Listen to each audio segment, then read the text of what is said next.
I think he does realize that now is a good time for him to act and perhaps to worry about them less than he would do maybe at other times. Let's talk about the biggest story in the world tonight and the issue I'm sure that will underpin much of what's discussed at the debate.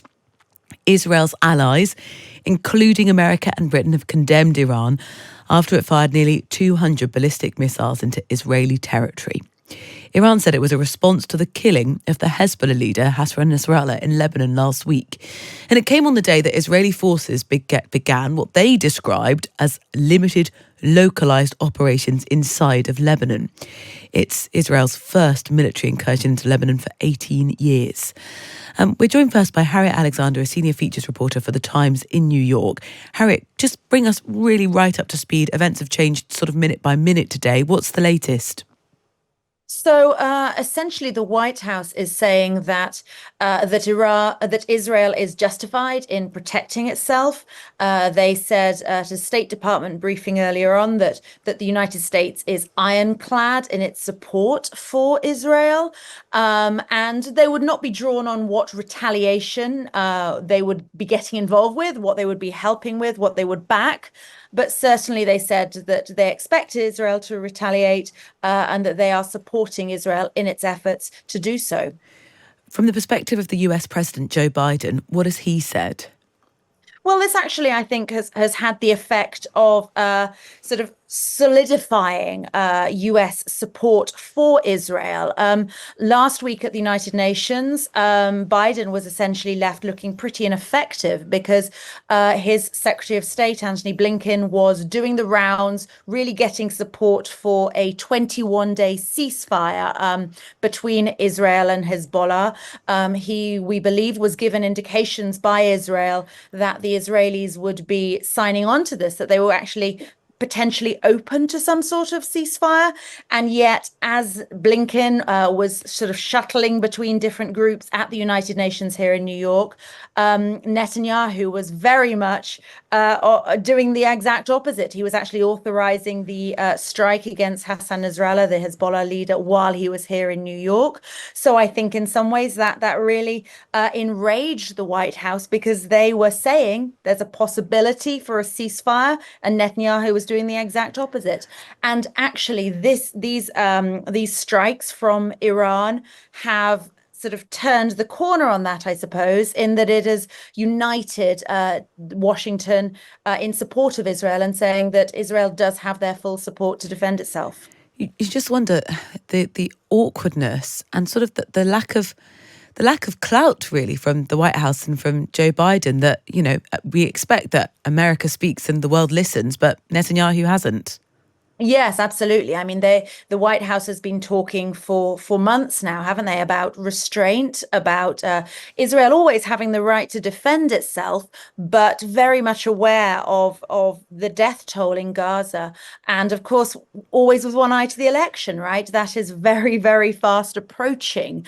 And Gaza is getting huge attention in the US. It's causing a lot of protests here in New York and in DC, and they're mindful of that. But absolutely, Iran's attack has solidified support for Israel, I would say. It is part of the sort of the undermining maybe of the US administration. Is it because Joe Biden is on his way out? If we had a new president in place, do you think that would give them more authority? I mean, perhaps, yes. And Netanyahu, as we know, over the decades and decades that he has been in power, is an incredibly savvy political operator. He certainly has made his calculations, and he knows that there is this election coming up, of course, and he sees the moment, I think. He realizes that politically, the Democrats cannot back away from Israel because it's such a crucial issue in the minds of US voters. So I think he does realize that now is a good time for him to act and perhaps to worry about them less than he would do maybe at other times. Harriet, thank you so much. Harriet Alexander, senior features reporter for The Times in New York. Listening to that conversation, Laura Bloomfeld, a former State Department advisor on the Israeli-Palestinian peace process. Laura, thank you for talking to us. I mean, I'm sort of stating the obvious here, but how serious a situation are we in now? Well, just I was just looking back over my notes on Saturday. I said the United States has two key goals. One of them is to prevent Israel from launching a ground invasion of Lebanon, and the second one is to prevent Iran from retaliating. So here we are. It's a little head spinning how quickly things are moving. And the previous speaker was right. It makes America look weak. So the question is, what can we do? I think the biggest source of conflict between Israel and the United States over these past few months has been, as they say in real estate, location, location, location. For Israel, it's a 10-minute golf cart ride from Gaza to those settlements, those kibbutzim that were attacked on October 7th. And for us in Washington, it's a 10-hour flight from Kabul. So it's very different. Where you stand on an issue often is where you sit. The United States are projecting strength clearly today because they feel like our personnel are under potential attack and threat. And I think this is a moment, as Secretary Blinken says, superpowers don't bluff. I think this is a moment where we will potentially exercise our superpowers, if for no other reason than we've got an election coming up. It's October 1st, so here we are, October surprise.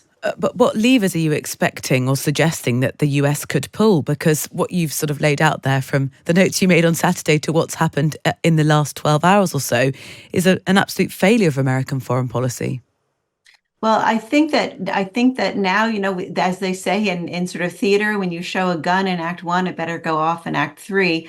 I'm not suggesting that the U.S. would launch any kind of offensive operation, but I do think that they're going to back up Israel in whatever kind of retaliation that they're planning. I do think the strike on Israel today, it was twice as wide in scope, according to the Pentagon, than what Iran launched back in April on Israel when Biden suggested that Israel take the win. That was a defensive win for Israel. Remind us what Netanyahu happened in April, because that's providing a bit of context as to what could happen now.